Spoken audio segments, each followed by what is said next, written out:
So that's a great question. And there is increasing amounts of research around non-small cell that has transformed to small cell. So to explain that, this is something where the diagnosis is non-small cell.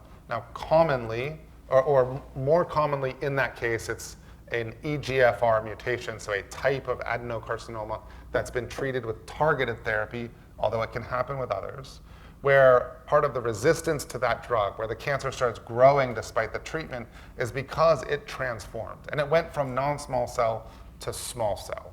Now, that is something that we don't have nearly the amount of research in that specific population as we do with small cell lung cancer at initial diagnosis.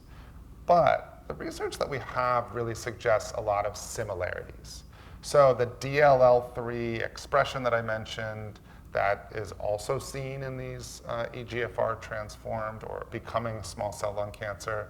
The small cell lung cancer drugs, the initial drugs we utilize tend to work. As far as getting into some more specifics though, we don't have a lot of the specifics as far as what percentage of people do immunotherapy work. I don't know that we have enough numbers to really be able to confidently say that. As far as next lines of therapy, this is really an area of ongoing research. So right now we largely treat those individuals like a small cell lung cancer, certainly on the initial diagnosis. Whether or not to incorporate immunotherapy, there's discussion around. I think sometimes people will continue the targeted therapy in some cases and then add in chemotherapy. In others, they'll give just the chemotherapy, and then in others, it'll be the chemo and immunotherapy.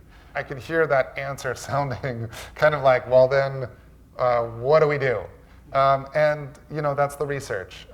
So I do think immunotherapy is still an important consideration in that population. If you're doing targeted therapy in that EGFR specific case, you cannot do immunotherapy because the combination can cause real risk of side effects. But at some point, getting treated with immunotherapy I still think is very important, even if not in the initial treatment.